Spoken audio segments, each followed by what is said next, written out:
Greater Bengaluru ಚುನಾವಣೆಗಾಗಿ ಕಾಂಗ್ರೆಸ್ ಪಕ್ಷ ಈಗ ಸಿದ್ಧತೆಗಳನ್ನು ಆರಂಭ ಮಾಡಿಕೊಂಡಿದೆ. ಇವತ್ತು ರಾಜ್ಯ ಕಾಂಗ್ರೆಸ್ನ ಉಸ್ತುವಾರಿಯಾಗಿರುವಂತಹ ಸುರ್ಜೇವಾಲಾ ನೇತೃತ್ವದಲ್ಲಿ ಸಭೆ ಹಮ್ಮಿಕೊಳ್ಳಲಾಗ್ತಾ ಇದೆ. ಸುರ್ಜೇವಾಲಾ ಅವರ ನೇತೃತ್ವದಲ್ಲಿ ಗ್ರೇಟರ್ ಬೆಂಗಳೂರು ಚುನಾವಣೆಗೆ ಸಿದ್ಧತೆಗಳನ್ನು ಮಾಡಿಕೊಳ್ಳೋದಕ್ಕೆ ಅಂತ ಒಂದು ಸಭೆ ಹಮ್ಮಿಕೊಳ್ಳಲಾಗ್ತಾ ಇದೆ. ಸಂಜೆ 5 ಗಂಟೆಗೆ ಕೆಪಿಸಿಸಿ ಕಚೇರಿಯಲ್ಲಿ ಸುರ್ಜೇವಾಲಾ ಅವರ ನೇತೃತ್ವದಲ್ಲಿ ಸಭೆ ನಡೆಯುತ್ತೆ. ಬೆಂಗಳೂರು ಭಾಗದ ಶಾಸಕರು, ಪರಾಜಿತ ಅಭ್ಯರ್ಥಿಗಳು ಅಂದರೆ ಯಾರ್ಯಾರು ಸೋತಿದ್ದಾರೆ ಅವರ ಜೊತೆ ಸಭೆ ನಡೆಯುತ್ತೆ ಅಂತ ಮಾಹಿತಿಗಳು ಲಭ್ಯವಾಗ್ತಾ ಇದೆ. ಇನ್ನು ಗ್ರೇಟರ್ ಬೆಂಗಳೂರು ಚುನಾವಣೆ ಸಿದ್ಧತೆ ಮಾಡಿಕೊಳ್ಳುವಂತೆ ನಾಯಕರಿಗೆ ಸೂಚನೆ ಕೂಡ ಕೊಡಲಿದ್ದಾರೆ ಸುರ್ಜೇವಾಲಾ. ಯಾವ ರೀತಿ ಸಿದ್ಧತೆಗಳನ್ನು ಮಾಡಿಕೊಳ್ಬೇಕು ಎಂಬ ಬಗ್ಗೆ ಸಭೆಯಲ್ಲಿ ಸಲಹೆಗಳನ್ನು ಪಡ್ಕೊಂಡು ಸೂಚನೆಗಳನ್ನು ನೀಡಲಿದ್ದಾರೆ. ಇನ್ನು ಪಕ್ಷ ಸಂಘಟನೆಯಲ್ಲಿ ತೊಡಗುವಂತೆ ಪ್ರತಿಯೊಬ್ಬರಿಗೂ ಸೂಚನೆ ನೀಡುವಂತಹ ಸಾಧ್ಯತೆ ಇದೆ. ಪ್ರತಿಯೊಬ್ಬರಿಗೂ ಚುನಾವಣೆಯ ಪ್ರಚಾರ, ಅದೇ ರೀತಿಯಾಗಿ ಚುನಾವಣೆಗಾಗಿ ಪೂರ್ವ ತಯಾರಿಯಲ್ಲಿ ತೊಡಗುವಂತೆ ಸಲಹೆ ಸೂಚನೆಗಳನ್ನು ಕೊಡುವಂತಹ ಸಾಧ್ಯತೆ ಇದೆ.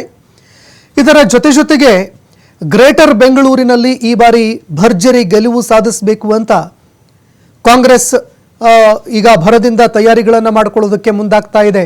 ರಾಜ್ಯದಲ್ಲಿ ಸರ್ಕಾರ ಇದೆ, ಹೀಗಾಗಿ ಗ್ರೇಟರ್ ಬೆಂಗಳೂರು ಚುನಾವಣೆಯೇ ನಡೆಯುತ್ತೆ. ಇದರಲ್ಲಿ ಗೆಲುವು ಸಾಧಿಸಲೇಬೇಕಾದಂತಹ ಒಂದು ಅನಿವಾರ್ಯತೆ ಕಾಂಗ್ರೆಸ್ ಪಕ್ಷದ ಎದುರಿಗಿದೆ. ಒಂದು ವೇಳೆ ಚುನಾವಣೆಯಲ್ಲಿ ಸೋತಿದ್ದೆ ಆದರೆ ಭಾರಿ ಮುಖಭಂಗವನ್ನು ಎದುರಿಸಬೇಕಾಗುತ್ತೆ. ಹೀಗಾಗಿ ಕಾಂಗ್ರೆಸ್ ಪಕ್ಷ ಈಗ ಸುರ್ಜೇವಾಲಾ ಅವರ ನೇತೃತ್ವದಲ್ಲಿ ಸಭೆ ಹಮ್ಮಿಕೊಳ್ತಾ ಇದೆ.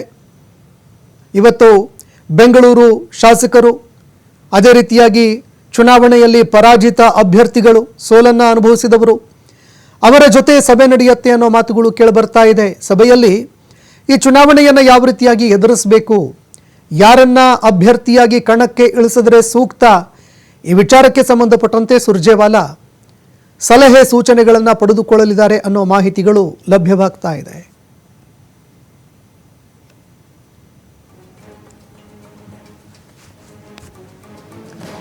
ಇನ್ನು ಸುರ್ಜೇವಾಲಾ ಅವರ ನೇತೃತ್ವದಲ್ಲಿ ನಡೆಯುವಂತಹ ಸಭೆಯಲ್ಲಿ ಯಾವೆಲ್ಲ ಮಹತ್ತರ ಬೆಳವಣಿಗೆಗಳಾಗುತ್ತೆ ಅದನ್ನು ಕೂಡ ಕಾದು ನೋಡಬೇಕಾಗತ್ತೆ. ಗ್ರೇಟರ್ ಬೆಂಗಳೂರು ಚುನಾವಣೆಗೆ ಒಂದು ಕಡೆ ಸಿದ್ಧತೆ, ಮತ್ತೊಂದು ಕಡೆ ಅಭ್ಯರ್ಥಿಗಳ ಪಟ್ಟಿಯೂ ಕೂಡ ಬಹುದೊಡ್ಡದಿದೆ. ಅನೇಕರು ನಮಗೂ ಕೂಡ ಅವಕಾಶ ಬೇಕು ಅಂತ ಕೇಳುವಂತಹ ಸಾಧ್ಯತೆ ಹೆಚ್ಚಳವಾಗಿದೆ. ಹೀಗಾಗಿ ಚುನಾವಣೆಯ ತಂತ್ರಗಾರಿಕೆ ಯಾವ ರೀತಿಯಾಗಿರಬೇಕು, ರಾಜ್ಯ ಸರ್ಕಾರ ಕಾಂಗ್ರೆಸ್ಸಿನದ್ದೇ ಇದೆ. ಇದೇ ಕಾರಣಕ್ಕಾಗಿ ಯಾವ ರೀತಿ ಸ್ಟ್ರಾಟಜಿಗಳನ್ನು ರೂಪಿಸಿದರೆ ಕಾಂಗ್ರೆಸ್ ಪಕ್ಷ ಚುನಾವಣೆಯಲ್ಲಿ ಗೆಲುವು ಸಾಧಿಸುತ್ತೆ, ಈ ಎಲ್ಲ ವಿಚಾರಗಳಿಗೆ ಸಂಬಂಧಪಟ್ಟಂತೆ ಈ ಸಭೆಯಲ್ಲಿ ಚರ್ಚೆ ಆಗುತ್ತೆ ಅನ್ನೋ ಮಾತುಗಳು ಕೇಳಿಬರ್ತಾ ಇದೆ. ಸುರ್ಜೇವಾಲಾ ಶಾಸಕರಿಂದ ಸಲಹೆ ಸೂಚನೆಗಳನ್ನು ಪಡೆದುಕೊಳ್ಳಲಿದ್ದಾರೆ ಅನ್ನೋ ಮಾತುಗಳು ಕೇಳಿಬರ್ತಾ ಇದೆ.